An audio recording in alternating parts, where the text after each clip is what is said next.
кои се седумте свети тајни, што значи тие за нас како православни христијани?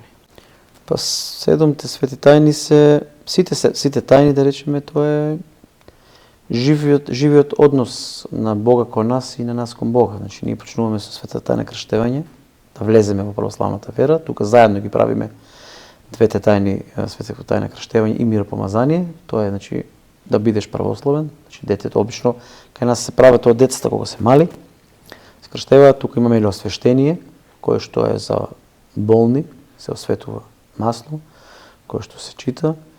Имаме света тајна брак, која што не е задолжителна, некој ќе стапи во брак, некој нема да стапи во брак, но не треба па да живее во мрачно, значи има друга цел која што е тука е монаштвото, значи никој не треба да го заврши така животот, тоа се два пата брак и безбрачност на кој што се одлучува.